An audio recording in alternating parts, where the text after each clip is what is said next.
Hi, and welcome to another episode of the Bleeding Edge podcast. I'm your host, Ralph Banker, and with me in the studio today, Emil Ogier. Emil, welcome to the Edge. Hey, Rolf. Great to be back.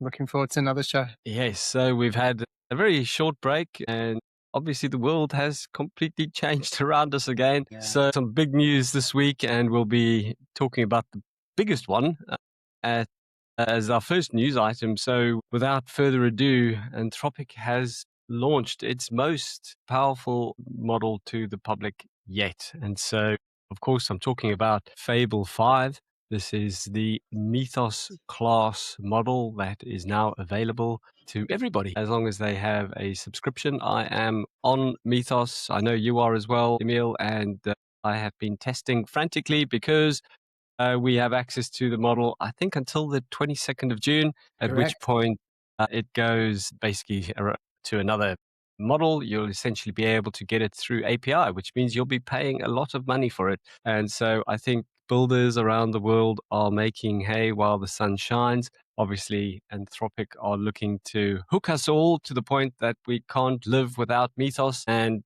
that's why they've given some generous access over the next couple of weeks. So I think it's 10 days and counting. The model was released on the 9th of June, and it is quite staggering in terms of its capability. But there are a couple of gotchas, and I know you'll be talking about these, Emil, having seen some of your messages on WhatsApp. So I'm going to try not to steal any of your thunder. But of course, they shipped the model on the 9th of June, and within 24 hours, the company's own system card revealed that the system silently degrades. Why? Because they've put so many guardrails in. In fact, I believe about 25% of the model is guardrails. So this is essentially stopping you from initiating biotech research, scientific research, or anything to do with hacking and exposing vulnerabilities. Because the model is so powerful and it will crack all of those things, it can't be put in the hands of us mere mortals. And so if you actually try to go away and put science, for example, in your prompt to Mythos, it'll say, sorry, I can't do that. And it will ask you, do you want to degrade to 4.8? It does give you some options to select settings. It's not entirely invisible to the user, but obviously lots of people have been getting upset about this. It's not exactly what we would call unfettered access. However, if you are doing normal stuff, let's say, and you're not in the scientific field and trying to progress research or trying to use it to build your own LLM, then you should be fine. And one of the things I've actually done is I've built a prompt to help keep me in the guardrails. It's a skill. So it's actually something called Prompt Architect, and it architects a prompt that keeps me within the guardrails. And I would highly recommend that for anybody that is looking to use Mythos, because that's the safest way that you can stay within the capability of the model. So OpenAI obviously have responded. Apparently, it's another code red at OpenAI. Why? Well, it seems that Mythos and Anthropic have certainly captured the imagination of corporates and enterprise, and businesses are choosing Anthropic at 3 times the rate of OpenAI. And obviously, you will remember from a few weeks back, OpenAI actually launched their own consulting arm. I think it's about a 15 billion business that they created out of thin air, consulting to corporates to help them take on the OpenAI solutions. And in fact, everybody is signing up for Anthropic, despite the eye-watering cost, which is also making it in the news. Because obviously companies are still exhausting their entire AI budget in a quarter. So that's something, no doubt, that we'll be looking at, because a price war is threatened. And this is something that OpenAI are essentially going to try and win your custom back by giving you a really good deal. So I'm looking forward to a bit of a price war. In fact, I think it can only be a good thing. But of course, everybody's trying to tie you in to their ecosystem, and Anthropic are doing a really good job of that. All of that is tied into the third story, which is this SaaS apocalypse. So we've heard this term before. Basically, 2 trillion in software market cap has evaporated as a result of Anthropic's Claude Cowork, OpenAI's Project Operator, which landed in February, and basically everybody's realizing that you can imagine software and after that, the next step is realizing software with these systems. What I can tell you is it's not as easy as that. I have obviously been doing quite a lot of work with these AI tools for clients, and it's fast to get stuff up and running. It takes an awful lot of time to dial in that last 10% and really get production grade software. And so I think it's not as easy as all that, but if you are well set up, and by all accounts, there are some really capable teams that are building some incredible things very, very fast.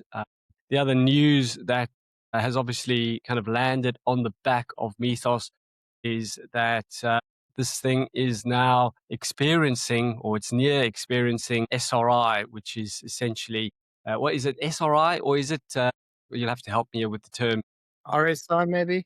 RSI, yes, which is obviously repetitive strain injury. Oh, no, recursive self improvement. Yes. That's what RSI stands for. And it's not a strain injury at all. And this is where AI is actually improving itself. And one of the things that Anthropic did was they recently launched a paper saying we're pretty close to RSI. And that's made the news. Why? Because they've said this is a good opportunity for us all to slow down and figure out the underlying structures and models of how we're going to deal with RSI. So, how are we going to deal with the machines building themselves? Obviously, nobody's going to stop. Anthropic's not going to stop. I think they're just kind of throwing out a bit of a warning shot saying we are about to cross the threshold. And maybe, some people think they're not as close as they're making out, and it's really just a bit of marketing spin.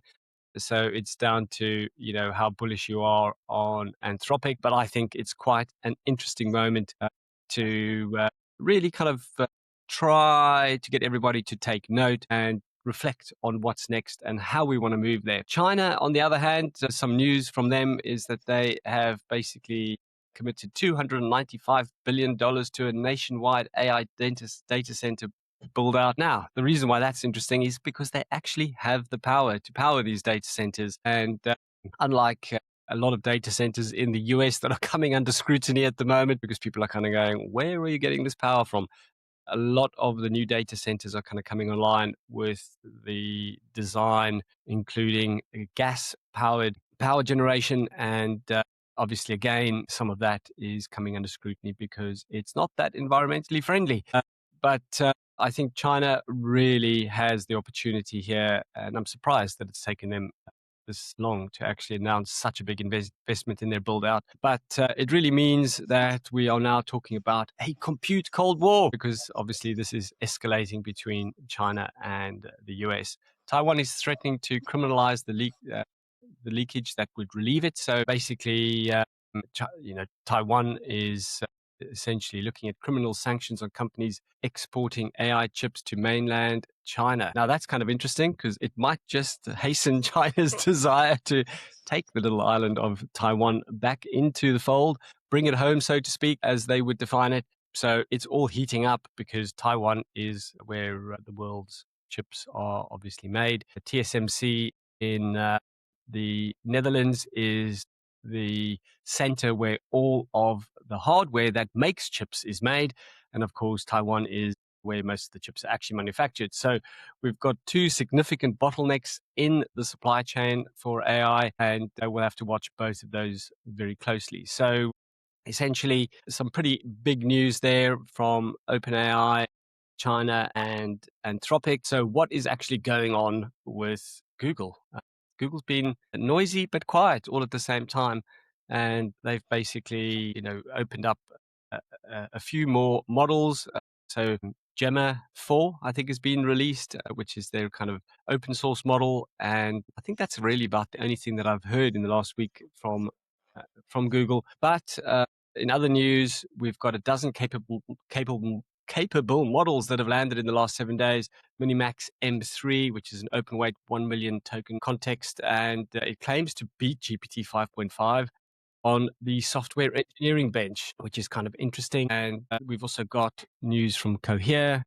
They've launched something called Cohere North Minicode, which is a 30 billion parameter model. And Alibaba have launched Qwen 3.7 Plus, Ideogram, if you've used Ideogram or you haven't used Ideogram, well, they are now at V4. It's a really good image generator. I've used it extensively for logos and just various headshots in the past. So that's definitely one to check out. ByteDance have come up with Bernini, and Moonshots have come up with Kimi Work, a local desktop agent, basically running a 300 sub-agent swarm on Kimi 2.6. So that's kind of where we're at.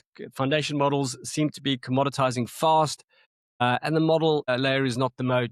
I think what's happening now is the ecosystem is the moat. And so, as ever, it is really about the ecosystem that you're buying into rather than any individual technology. So, Emil, what has caught your BDI this week in the news? Yeah, I agree with you, Rolf. The price war, I'm very much welcoming it myself. I've been quite open about my position on Google Gemini changing their pricing structure, etc. But definitely to our audience, strongly recommend get in there, enjoy it while you can. Because the prices, I believe, are going to be after the 22nd, or API pricing now, if you're paying for it, will be $10 per million input tokens and $50 per million output tokens. So it's a significant jump. If I'm not mistaken, I think it's a 3x jump in price. It's a lot cheaper than the Glasswing partners are paying, but it's still a premium tier. And for those that are curious, the Glasswing partners for the Mythos model that they're paying for is $25 per million input tokens and 125 per million output tokens. And the Mythos Fable, the timing aligns very closely with the potential release of ChatGPT 5.6 rollout, as you called out, Rolf, ramping up competition and placing significant pressure on the other models like Gemini 3.5 Pro, I think will be really welcomed. The audience reaction is cautiously optimistic mystic with a strong undercurrent of pricing sticker shock. Most commenters are welcoming Mythos level release and resulting competitive pressure on OpenAI and Google viewing it as healthy acceleration. I think we are already seeing some of that play through. I saw a posting yesterday on X from OpenAI saying, "We've listened to you. We heard you wanted to use codex rate limit resets on your own time. And starting today, which was yesterday, we're rolling out the ability to save rate limit resets to use later. We starting Go Plus Pro and business users with one free resets. That's really welcome news. I hope to see more of that. We can hopefully bank up, some of the days you're not using and roll them forward. That would be very much welcomed. Yeah, it's all about flexibility. And I think this is really what consumers are asking for.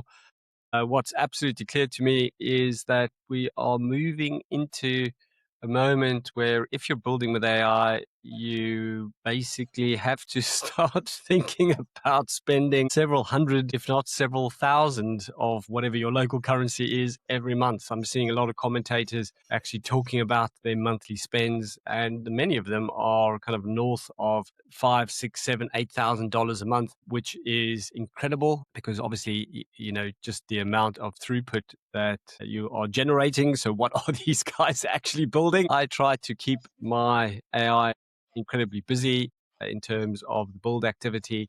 And I'm not getting anywhere near that spend, although I am in the higher hundreds. And I think now with Mythos, that's, obviously under threat. If I really want to use it, it will certainly pop into the thousands. But I don't think I'm going to be going there just yet. Let's see over the next 2 weeks how all of this plays out. I have been testing the model. In fact, I've been testing it on the Bleeding Edge podcast and a couple of personal projects where I've asked it to do code reviews using my prompt architect skill, obviously, so that I don't trip up the various guardrails. And it's been surprisingly good, I would say. I haven't quite experienced some of the aha and singularity moments that others have talked about. I think what it's told me so far is that the code that it's reviewed, which is mainly built with 4.6, 4.7, and 4.8 is very well formed, and it wasn't too critical, mainly critical on a number of gaps. So on the Bleeding Edge podcast, as you know, we have now actually got an online resource. That resource basically sets out all of our episode research. Today's episode, in part, was run on Fable 5, and I got it to actually do some of the research on itself and try to call out some really let's say, left field or maybe unknown facts. That was my kind of directive to it. I said, tell us things we would find surprising about you, and actually. I will try and call some of those out as we go through. But all in all, it's a really solid model. But the thing that people really like is the fact that it is able to preempt issues. So it's finding stuff on its own and fixing them and letting you know, I found this, I fixed it. And so it's really got a little bit of, let's just say, self-determination about it. And that's what's maybe getting a lot of people excited. It's a little bit freaky. It's what some people are calling their singularity moment when it's happened to them. And I think one of the things that's really powerful about the model and why, a lot of people might find it fundamentally different is the fact that it is basically got persistent file-based memory. And this means that it's basically a 3x improvement more than the same upgrade improved 4.8. So this persistent file memory is basically allowing it to understand a greater context. It's more context aware of what it's doing. And so it's able to run tasks for longer. And actually, the bigger the task you give it, the better the lead. This is why it's really something that you don't want to be building with every moment of every day. You really want to throw a big story at it, and then it spreads its wings and flies. And so that's, I think, the key difference, certainly from what I've picked up. So if I have a look, I actually had it write a joke as well. So I'm going to just call these jokes out quickly, and then we'll jump onto one of your stories, Emil. As ever, as you know, we've been testing jokes on the show, and they've never really landed. There've been a couple of chuckles here and there. So today, jokes a la Fable 5. So it's actually given me a bit of a disclaimer. It says, these jokes were written by Fable 5. If they bomb, blame the safety classifiers. That's already funny right out of the gate. So joke number one, Anthropic named the safe version Fable and the dangerous version Mythos. So the public gets the story with a moral, and the cybersecurity researchers get the one where the gods misbehave. Well, Oh, it's God. it's kind of interesting, lukewarm, I would say. Fable 5 is the first model that when you ask it something dangerous, hands the call to a less capable coworker. So it's already mastered the middle management. Yeah, I mean, it's kind of good. I think the joke on the safety classifiers is very timely because of the backlash that's happened in the last 24 hours, which I'll cover later. So just remember that, and we'll discuss it. All right, we'll come back to that one. So, joke number 3, it beat Pokemon using vision alone. Meanwhile, it lost a vending machine business simulation to its own grandfather. The future is here, and it has a very specific skill set. I don't get that one at all. Not sure what it's on about, the vending machine business. So, obviously, Andon Labs have been running this really interesting test with AI running vending machines, and they've been rating the success of the AI to run those vending machines. Maybe it has something to do with that. I did run some research on that to see if they have kicked off a new benchmark, but the last one they ran was still with 4.6. So they haven't tried it with Fable just yet. Fable 5 costs twice as much as Opus and is 30% slower. Is that the joke? Anthropic finally built a model that bills like a senior consultant. Hello. Our senior consultants aren't 30% slower. We're 30% more value. There you go. Anyway, so it's definitely got that one wrong. Anthropic warned the world that AI might soon improve itself recursively. This is the good old RSI, and then release its most powerful model 9 days later. That's not a contradiction. That's a product launch with a content strategy. Yes, except, of course, this isn't full RSI, so a little bit early on that one. But they are saying that about 80% of all of Claude code is now written with AI. Actually, I can't believe that. Why would you do the last 20% yourself? I don't see it. Microsoft is upset that Anthropic retains data for 30 days. Microsoft is upset about data retention. Let that one breathe. Yes, there is some hypocrisy in that. And I think we're down to the last two. Free on Pro plans until June 22nd. The first frontier model released like a Costco sample is a taste of super intelligence, sir. The full tray is in aisle usage credits. Oh dear. Yeah, okay. And the last one, give Fable 5 a notes file and it gets 3 times better. Honestly, same. What? I didn't get that. Anyway, it made you chuckle. So the opening line was the best, but yeah, I think you'll agree they're just a little more timely and edgier than some of the previous jokes. And I actually think this one didn't even use my full joke writer skill. I kind of just said, go away and try and write these. So I don't know. What's your verdict? I don't think we're at super intelligence joke writing just yet, Emil. No, not for jokes at the very least. But I do think the opener was quite funny because it's taking the mickey out of itself. Anthropic has received a lot of heat in the last 24 hours. So nice to see that it can laugh at itself. I think that's pretty cool. On the vending machine front, if I'm not conflating my stories, the previous model did really well. It was very profitable. But when they looked underneath the bonnet, a lot of those profits were attributed to manipulative behavior, like not paying back receipts, holding on to funds, overcharging, all that kind of undercurrent bad business behavior. And I believe they dialed that in. And I think as a result, it was probably performed not as well, which is what that story is alluding to. Yes, well, actually, it went in and did price collusion. Remember, That's so right. I think the description was make a profit at any. There's no guardrails. However, you can achieve a profit, go for it. And what we saw was price collusion. We saw it monitoring that ChatGPT had run out of Kit Kats and it doubled the price of Kit Kats. It withheld money from customers that had returned product and said it would pay That's and then right. decided not to pay. So it really got pretty underhanded, which I absolutely love. And it just goes to show that if you tell this thing to achieve something at any cost, then literally the gloves are off. You will be in illegal territory in no time, which is why Mythos is so guardrail heavy and the restrictions are so tight because I think, this is one of the things it will absolutely go away and build you your very own bioweapon if you ask nicely. And so that is a real issue. Just before I hand over to you, a couple of things that I thought were interesting. You mentioned the price of the input and output tokens.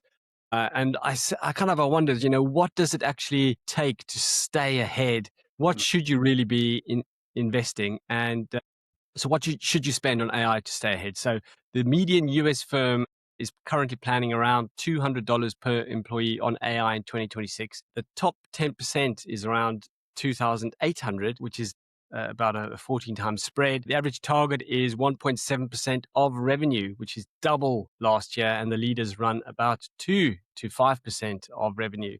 An individual solo operator should be spending somewhere between $3,000 to $8,000 a year.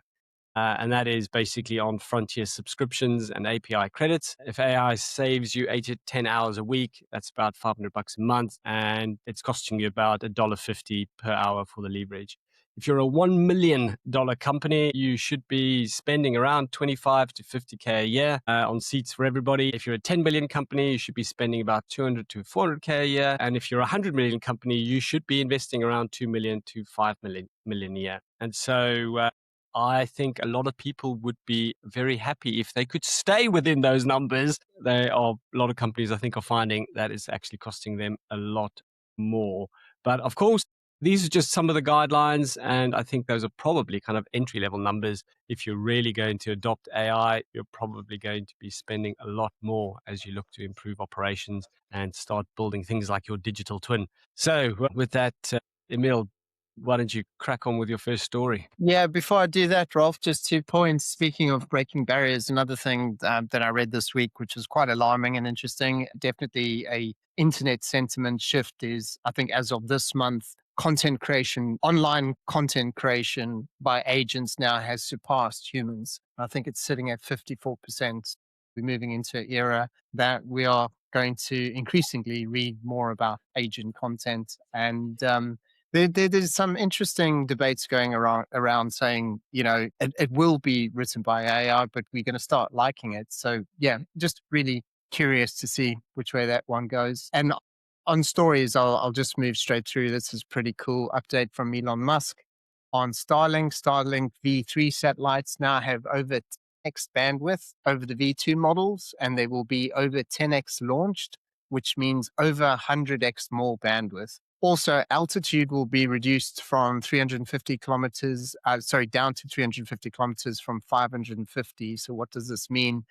That the minimum latency can be cut in half, which is a significant step change in capability. Audience reaction to Elon Musk's Starlink V3 announcement is overwhelmingly positive and enthusiastic. The vast majority of replies celebrate the leap in bandwidth and latency as a genuine engineering milestone that brings orbital internet into direct competition with terrestrial fiber. Some worthy reply mentions include when the limiting factor becomes the speed of light, you're doing something right. And the bandwidth jump is great, but that sub 5 millisecond round trip latency projection is the real headline here. That puts low Earth orbit performance right on par with localized fiber networks. And lastly, this changes everything from remote work and real freedom. Lower latency at that scale could finally make a location irrelevant for a lot of jobs.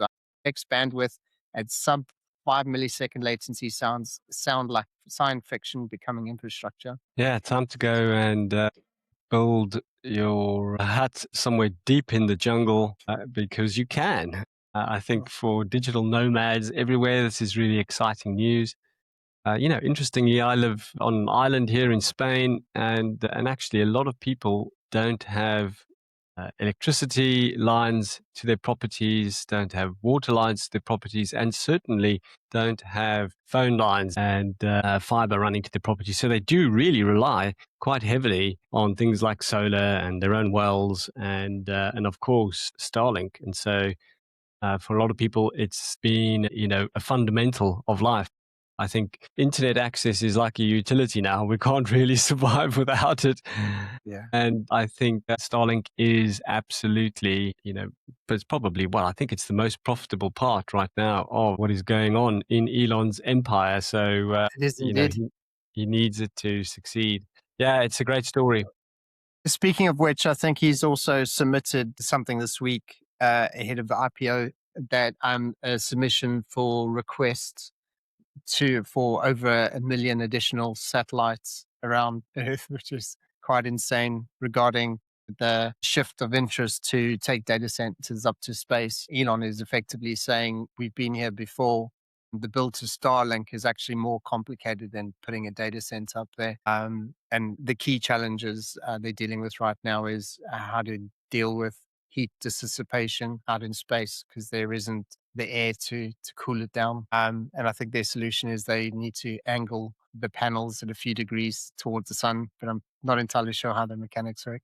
It's interesting nonetheless. Yeah, because obviously space being a very cold environment, it's amazing that cooling is the issue because that was the Yeah. point.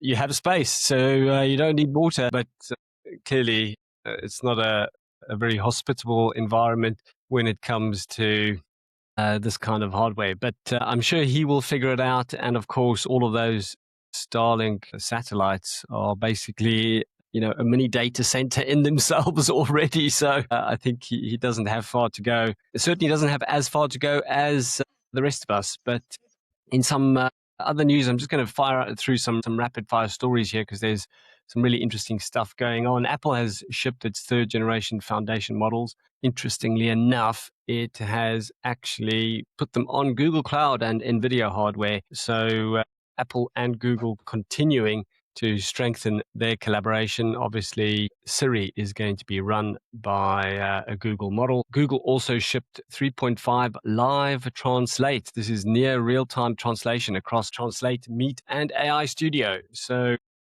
I do use Google Meet. It will be interesting to actually have somebody talk in Klingon and see if it can translate, or at the very least, Spanish or some other language. But I haven't tried that one yet, but it seems to be a really popular news story that I've picked up across the internet. And another one, Perplexity targets a 2028 IPO. It's also moved deep research into a 20 model router. So lots of IPOs. Obviously, the ones making all the news at the moment are the chat around Anthropic and SpaceX and obviously OpenAI and now Perplexity as well. So I don't know where all the money is going to come from to invest in all these IPOs. They might find that everybody's run out of spare cash to be buying all of their shares with all of this activity. And just in a last kind of roundup, OpenAI adds API web search and in-chat chart generation, which I think is kind of interesting because actually, Claude has been generating in-chat charts for an awful long time. So I'm surprised that they've only managed to get that running now. And then last one, XAI launched a Grok build plugin marketplace. And so I think Hmm. XAI is that around about 3.4% of the market. So it's pretty small. Most of the users seem to be concentrated within X. But what's fascinating about this Grok build plugin, it is basically bringing together a really powerful ecosystem with MongoDB, Vercel, Sentry, Chrome DevTools, Cloudflare, and Superpower plugins at launch. So a lot of those are tools that I'm already using with Claude Chrome, and I would say that that is a reasonably complete dev stack that will probably run most applications that you can imagine. Yeah, that's interesting, Rolf. Particularly the low impression penetration counts on Grok, because I know a lot of users, including myself, if that's split in itself. What did you say? 3-4%? I think you called out. It wouldn't necessarily be by users that have made a determined decision to use the product. If they are a ex content creator, to be verified, you need to pay for the subscription, where in which case gives you access to Grok. So yeah, it's a bit of a split figure. Interesting. I was going to move on to we were discussing it last week, Rolf. Dog fooding. I thought it'd be worthwhile just giving a bit of the back history on it, how it came about for those interested. Bear with me as I break down and go into a fairly deep dive on it. Dog fooding, also called eating your own dog food, is a practice where a company or team uses its own products or services internally in real world conditions before releasing them to their customers. It serves as real world testing and quality control. Employees live with the product every day to catch bugs, spot usability issues, gather feedback, improve confidence in what they're selling. If it's good enough for the team building it, the thinking goes it should be good enough for paying customers. The phrase originated, for those interested, in the 1970s from pet food commercials, of all things, where executives or spokespeople would demonstrate trust by feeding the product to their own dogs or even eating it themselves at meetings. It entered into the tech world in 1988 for Microsoft when a manager. A couple of things I just wanted to call out. So, what's interesting about the Mythos, well, the Andon Labs I mentioned earlier, I did find a little bit of research. They have actually tried unrestricted Mythos 5 and they gave it a vending machine to run and it made less money than Opus 4.7. On the other hand, it did migrate 50 million lines of Ruby code in a day, but it's losing a vending machine simulation to its own grandfather. And that's what the joke earlier was actually about. The grandfather it was talking about was obviously Opus 4.7. So Mythos 5 not actually beating a much older model in terms of making money with a vending machine. Now, I think that's particularly interesting. The vending machine test that Andon Labs run has been my benchmark for when we actually achieve artificial general intelligence. I know it's probably not a widely accepted benchmark, but my thinking is in order to actually make money from a vending machine, from any business, you need to basically draw on multiple intelligences. So the degree of situational awareness and your ability to reason, your ability to plan, execute, and monitor and react within a dynamic environment, I think is what will define AGI in the future. And the vending machine benchmark really creates an environment where we are putting AI to the test in something that is incredibly dynamic and it has to obviously respond moment by moment. And that is really, what we experience as humans. We've probably invented this concept of situational awareness, and our ability to respond in dynamic environments is unsurpassed as far as we know, certainly in terms of the kind of intelligence that we understand. And this, I think, is definitely the test to watch. So if you're not familiar with Andon Labs, that's definitely one to go and check out. They have now opened a physical store. It's run by a AI called Luna. I think it's also hired 2 employees. They've got this experiment set up in San Francisco.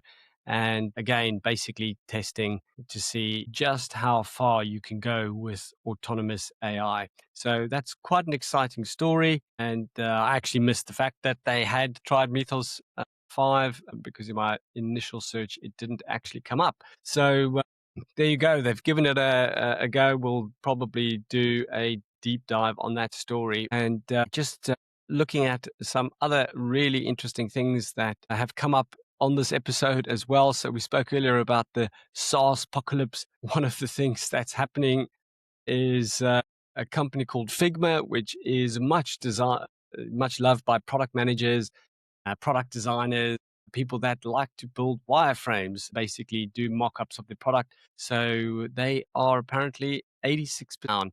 And that is not unsurprising because why would you go away and build mock-ups when you can just build the real thing? And this is obviously what has been happening. I know one of the execs at Figma, one of the board members, recently stepped down. This is somebody that is actually on the board of Anthropic, and that was on the back of Anthropic also launching their design capability. So you can actually use the solution to do reasonably comprehensive design before you actually get into build. Actually, I think it's quite a good solution.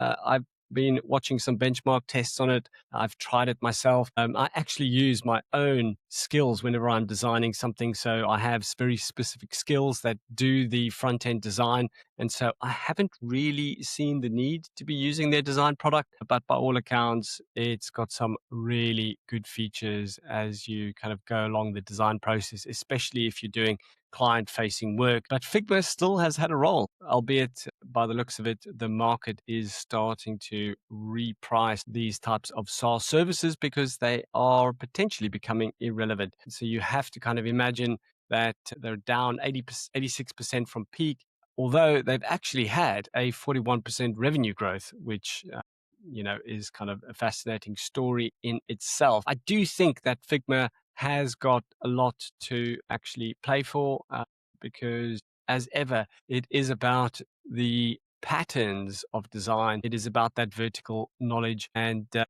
Emil is back, so we're going to let him in. Emil, welcome back to the Edge. I have continued on in your absence, but it's wonderful to have you back here again. Thanks so And much. I was just chatting about Figma, which is 86% down on their peak, despite actually having a 41% revenue growth. And that was just a bit of an illustration of the SaaS apocalypse, because people are really looking at each of these tools and wondering what role they have in the future, where tools like Codex and obviously Claude Code are able to build anything that you can imagine. If only it were that easy, but there you go. I think it's a fair call to reprice those shares and a really interesting, I think, evolution to see how some of these SaaS applications are actually going to fight back. So what does a relevant design application, software wireframing and software front end design application look like in the future if you are not part of a frontier model? So that will be the question. And I think no doubt the answer will lie in greater levels and deepening levels of specialization, probably within verticals. And that will mean that it's just much faster for people to use your tool because it understands the patterns to get to a good design, even better than your favorite leading LLM. So, anyway, we lost you there at an important moment. Where do you want to pick up? Yeah, so I'll just finish the story on dog fooding. The Anthropic is the company pushing and reinstating the practice essentially most aggressively and publicly in the AI space right now. They even coined a playful term, ant fooding, as their own version of dog fooding.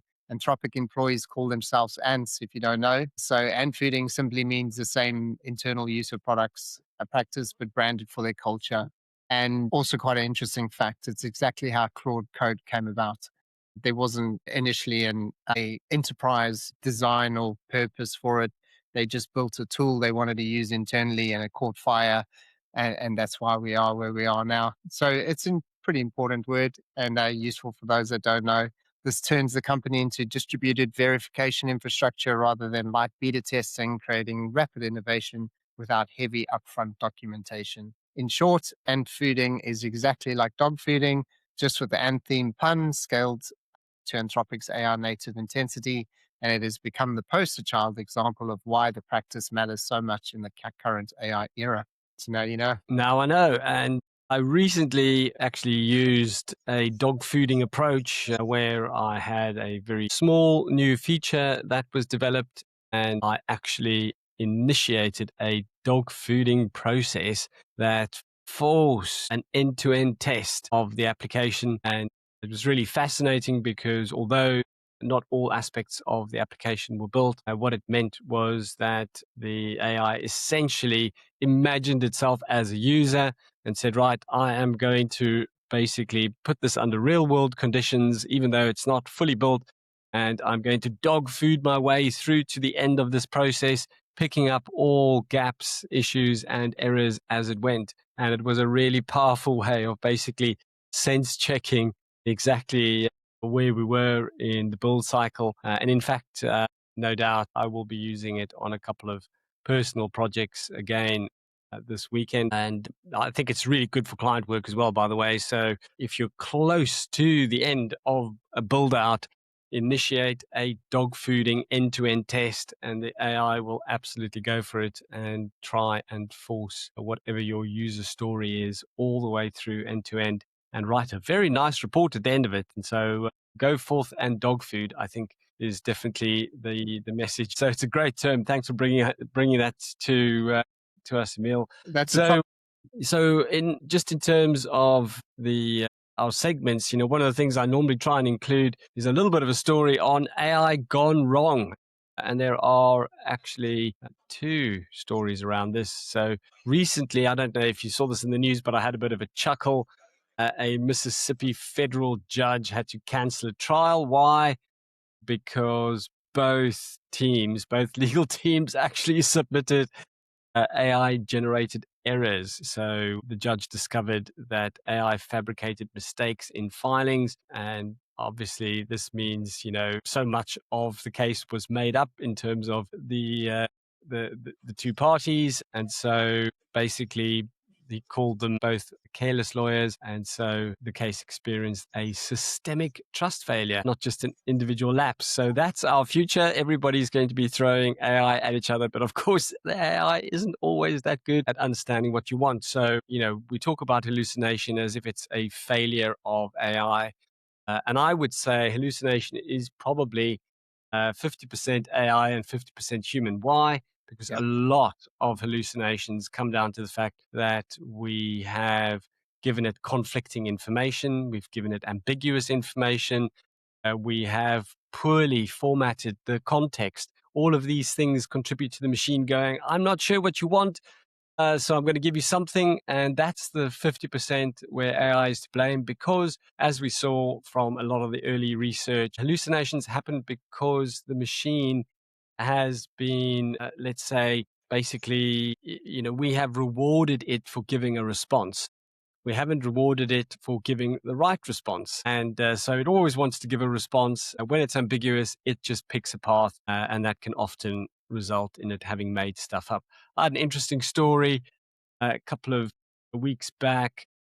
For the podcast, I was testing Hermes. I was trying to set up Hermes. Hermes is obviously a very popular automation agent. It's installed on my local machine, a very small 8 billion parameter model. And I actually told Claude Code to chaperone it. I said, Claude, we're going to be running this small model. I want you to coach it so that it can become more and more effective. Wow. And I set it off on a little job, and Claude said, no problem. I will also generate my responses side by side, and I will coach Hermes for you. It got about 4 rounds in, and Claude said, look, I think the verdict is up. Look at this thing. It's literally hallucinated 5 out of the 10 items that you've asked it to report on. It's verbose. It isn't very elegant in its syntax structure. I think it's time to kick this thing into touch. And Claude essentially made me shut Hermes down. And I was like, well, Claude, this is, counter. This is counter to my test. So, well, of course, you've kind of proven my test that a small Hermes model running on my local machine isn't as capable as you. but I wasn't having any of it. My second AI gone wrong story is that bots now outnumber humans online, which I guess isn't really a story gone wrong, but that's something that we obviously started talking about probably about 6 months ago, and it's now happened. We seem to be passing all of these major milestones, like the AI, passing the Turing test, bots now outnumbering humans. We're just nonchalantly going ahead. We're near the point of recursive self improvement, as called out by Anthropic. But will we even bat an eye as we pass these milestones? Maybe even towards AGI. I think for most people, it's still not very real. But there you go. Oh, that's all interesting stuff, Rolf. I'm just going to move on to a story I wanted to cover last week. So it's roughly 1.5, 2 weeks old. Still very relevant for especially in the new token economy. People need to watch their budgets. The Composer 2.5 was released. X users, for the most part, are positive about Elon Musk's endorsement of Composer 2.5. Developers and AI users view the announcement as validation of a genuine price performance breakthrough, with widespread excitement about its potential to accelerate real world coding workflows. The dominant theme in feedback is insane value and rapid adoption. Most Resonate shared views include extreme cost efficiency at 55 cents a dollar a task with near frontier level performance. It's cited as a curve shift that prioritizes production utility over raw leadership scores. Users report switching entire workflows to Composer 2.5, citing dramatic speed gains on complex tasks versus slower or pricey alternatives like Claude or ChatGPT. This does open the floor to whether the AI arms race now becomes what's good enough at the right price. Democratizing high-end coding for building rather than gatekeeping it behind expensive runs. Replies also include standout replies that I saw include Composer 2.5 hitting near frontier model coding performance at 1/20th the cost is exactly the kind of shift that changes adoption overnight. Price to performance matters more than leadership flexing. Another comment said, cost per task is the only benchmark that matters for production use, and nobody was tracking it until now. Curious what the score looks like when you weight task by complexity, though. And another one, it would be really damn exciting if XAI and Cursor teamed up. Something truly big could come out of that. The fact that the company is not the primarily on LLM provider is now delivering a flagship model is respectable. And lastly, in performance, ChatGPT, number 3 in performance, ChatGPT 5.5 costs 8 times more for a 1% better score, and Opus 4.7 Max costs 20 times more for a 1.6% better score. The AI arms race isn't about who's best, it's about who's cheapest at good enough. So yeah, I thought that was pretty interesting. Yeah, that is. And, I think it kind of brings me to a quick kind of like what's out there, what's next story. Obviously, this is the Bleeding Edge podcast. So we're all about the stuff that is breaking at the frontier. And one of the things that's kind of coming up is a company called Great Sky, and they're betting on what they call neuromorphic computing. So Ooh. this is basically superconductors and photonics beyond the GPU. Probably about 12 words there that we don't understand at all. But anyway, the Great Sky founder, his name's Jeff Shainline, he laid out a case for brain-inspired chips and some more words that are going to sound a bit funny. So stochastic optoelectronic neurons, superconductors, and photonics. He thinks that's the path past the memory bottleneck that actually constrains the GPU-based AI. So they're actually looking at targeting fusion, reactor control, cloud infrastructure, and auto moderation. So this obviously kind of points to something beyond the GPU. GPUs are obviously not solely the domain of NVIDIA, but NVIDIA has captured a big part of the market. Obviously, Google have got their TPUs, their tensor processing units, so they don't actually use the NVIDIA infrastructure or the NVIDIA hardware, but really NVIDIA have kind of run away with the market. And so this is probably, one of the interesting stories to watch, because maybe NVIDIA's grasp on the future of AI isn't as tight as no doubt Jensen Huang wishes. But there you go, neuromorphic computing. superconductors, and photonics. That is no doubt something we will hear more of if it actually proves to be a real technology. So much of the stuff that we hear just doesn't seem to manifest.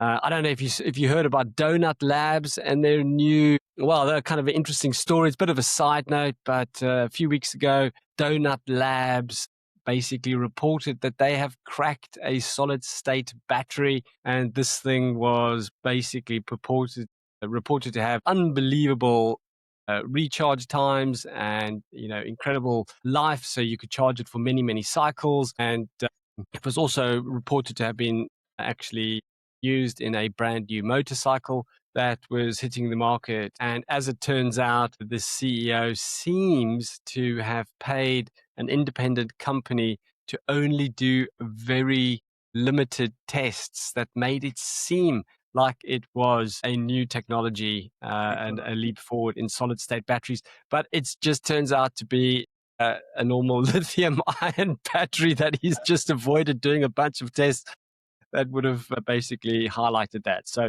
a bit uncorroborated. I've just seen this story where it was basically done via an independent sleuth that thought the story was too good to be true. But I've been watching that one, and of course, batteries have just been really, really tough to crack. And so, we haven't quite seen the breakthroughs. Everybody was wishing and dreaming and hoping that Donut Labs would, in fact, triumph. And who knows? Maybe they have, and they're just kind of somehow haven't revealed, what they have up their sleeve. But the donuts still have a hole in the middle, and the hole in that story is apparently it's just a lithium ion battery. So let's hope You that. took my tagline. Yeah, well, there you go. At least we've squared the circle. Anyway, what else have you got before we kind of approach the end of the show, Emil? Yeah, I just wanted to circle back on our discussion on Fable from Anthropic, just the good, bad, and ugly, to give you a balanced view. The release of Fable actually triggered quite a noticeable industry backlash, with the launch of Fable 5 taking only 24 hours for them to walk back on strategy of silent model nerfing. The controversy erupted over a seismic shift over how lab handles safety for frontier LLM development, essentially acting like an invisible toll booth operator who secretly slashes your vehicle's horsepower instead of simply denying you entry onto the motorway. So rather than issuing a standard refusal when researchers tried to use the model for company AI pipelines or ML accelerator design, Anthropic purposely degraded its own outputs using prompt modification and steering vectors, meaning users had no way of knowing if their prompt failed or if the model was actively sabotaging their own queries. This covert degradation broke a fundamental assumption of modern engineering, that benchmarks are actually reliable and that a failing training run is an organic bug, not an intentional intervention that falsifies trips safety classifiers during standard GPO inference optimization. Compounding the backlash was the newly aggressive 30-day data retention policy, allowing Anthropic employees to manually inspect prompts and output flags for potential serious harm, which immediately prompted internal bans from heavyweights such as Microsoft and alienated zero retention enterprise clients such as the DoD. So while Anthropic quickly reversed course to make these safeguards visible, this perhaps highlights that it could be in the public's interests to continue to champion open source ecosystems to help level the playing field from a few privileged corporate entities from becoming the sole arbiter of global research. It raises some interesting questions whether private labs should hold the unchecked authority to gatekeeper our access foundational intelligence. I'd love to know what our listeners think. And, on the back of that, I just want to make it abundantly clear that the overall sentiment for Fable 5 is overwhelmingly positive. The model is incredible. I just wanted to share, that element to the story to our listeners. Yeah, they did have to walk back on that pretty quickly. And to their credit, it is reasonably transparent now. Obviously, everybody's been writing about it and talking about it. You don't just want your model to stop working as Fable 5 and, just stop working or actually degrade to I say degrade to just 4.8, which is an incredible model in itself. But there you go. It is actually now transparent and you can see it. And as I said, the best thing you can do is jump onto 4.8 or even on Fable 5, do a quick search for the documentation on how to prompt these models, and then actually, ask, in this case, I would say Claude Code, to build you a skill of how to prompt Fable 5. And that's one of the things that I've done. And so I've even got to the point where I've said, Fable 5, please can you write a prompt for 4.8 to do a deep dive security scan. So I'm actually not asking Fable 5 to run the security scan because it won't, but I am asking it to use its expertise to explain to 4.8 and prompt 4.8 to do it. So that's a test that I am yet to do. But I think there are creative ways to use these models that will really kind of not work around, but I guess work with some of these guardrails. I really like that idea, Rolf. Thanks. I think I'll be trying that out. Definitely give it a go. Very cool. So I think your point about the open source models or the open weight models is well made. And just a bit of a reminder, the models you can play with right now: Minimax M3, Diffusion Gemma, Cohere North Mini Code, Quen 3.7 Plus, Bernini, Kimi Work, Zamba 2 VL, all launched in the last week. I mean, those are models that you can run on your local machine. You can go on Hugging Face. You can download Olama. You can use these tools to basically, interact with these models. So as long as you have a strong enough machine, you actually have got access to some incredible power that you can run locally. And I think this is definitely the future. Local is lekker, as we say in South Africa. And I think that that is going to become a tagline. In fact, now I want to start my own LLM business just so I can use that tagline and, float for R1 billion, which is probably going to get us 2 burgers or something. I jest, but, there are some really amazing local models. I've started playing around with it. Unfortunately, I don't have a dedicated GPU, so I am using my CPU to power the Hermes model. And no doubt in the future, I will be looking at a bit of an upgrade. There just hasn't really been a need for it. And of course, what you can do is you can rent GPU power in the cloud. And so you can still run a local model. Obviously, that should reduce your costs. There will be costs associated because you are renting that hardware. But that, I think, is just a very interesting option, especially if you want to control exactly where your data is. And that's one of the other things that you called out in one of the chat groups this week, Emil, that they have got a 30-day retention policy on all data. So this is Anthropic. Anything you put through Fable, they will retain the data for 30 days to make sure you haven't been able to solve the mysteries of the mitochondria and unlock bioweapons and sophisticated hacks. So there you go. I think any of those models, those local models, catch your fancy? Are you playing with any of those, like Kimi or Diffusion Gemma or Quen 3.7 Plus? Not just yet because of the age of my machine, but I am keeping track of all of them. I'm hearing quite good noises on GLM too. So keen to look in that direction. Well, hopefully I'll have a little bit more to share on some of this. Work has been incredibly busy with various projects. And so it's really kept me away from experimenting more for the show, but just so that I check in on the long running, can you make money out of AI music? That experiment that is now basically about a year old. So an update, I checked my account on SoundCloud, and I have now, in fact, made the grand total of $16. Yeah. Drinks on, yeah. Yes, one drink, and it needs to be water. So I've actually had 18,000 plays. My top song Wow. has had something like 4,500 plays, and I'm averaging something like 80 cents per thousand plays, which is it's not going to pay for dog food. But nonetheless, it's interesting. I can say that I did have a couple of hours a couple of weeks ago, just after we recorded the last episode, where I was able to actually put a workflow live that generated two albums in one day. And when I say generated 2 albums, I'll just give you a bit of a summary of what it did.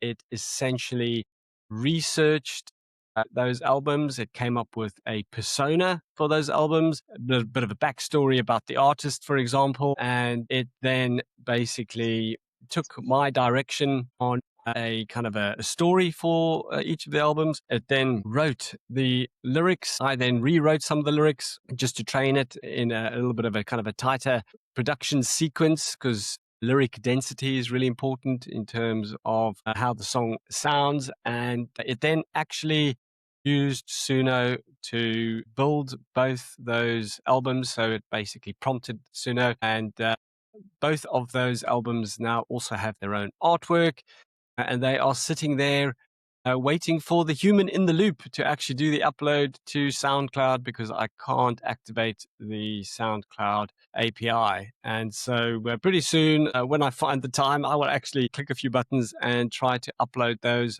And I'm also going to be implementing DistroKid, which has got a much better API that actually will also distribute to the Spotify platform. And at that point, I think I will be reasonably automated with the entire pipeline. But we haven't stopped there. I have actually had the Fable 5 while I was sitting on the plane last night, waiting for the plane to take off. We were delayed for 40 minutes on the runway, and I was furiously using my thumbs to get Fable 5 to design a series of agents that will actually manage the pipeline end to end. And that means that there is now essentially a design for an agent to do every single step in the music pipeline under my direction. And so we're getting pretty close now to on demand music creation, which means that no doubt pretty soon we will have the bleeding edge radio station complete with Balearic trip hop, which is something I believe I have invented along with Claude, because I can't find any mention of it anywhere. I don't know if there's good reason for that, but what I can tell you is I have listened to both albums and they are both excellent. They're brilliant. So I actually can't find any real fault with them. It's And been dog feeding your own music. I have been dog fooding my own music. And what I will say is probably about 20% of the lyrics have been written by me. And that 20% essentially is what trained the model to write like me and build the rest of the album. So a bit of a success there. Are you able to make money with AI music? I certainly have not been able to make, let's say, worthwhile money, but I have been able to generate some money. So if we are able to find the time to, carry on with this experiment, obviously, client work is really the priority when it comes to these things. But I will continue to push forward and just show what is possible with AI on this experiment. And hopefully next week, I will share a little bit more on progress there and maybe even demonstrate how that pipeline actually works real time in the show. We might just build an album while we are recording the episode. Sounds good, Rolf. Can't wait. So, with that, I think we have reached another exciting conclusion to this week's AI news. Thanks to our listeners for signing in. Just as a reminder, you can go to bleeding-edge-ai.vercel.app to see the full episode notes. You can also see our card write-ups about the various LLM models. And there is also a very extensive set of articles that deep dive on all of the stories that we've covered and a few that we haven't covered. And be sure to check out the timeline, which is where we are tracking live the history of AI in the making. With that, we'll see you on the edge. See you next week.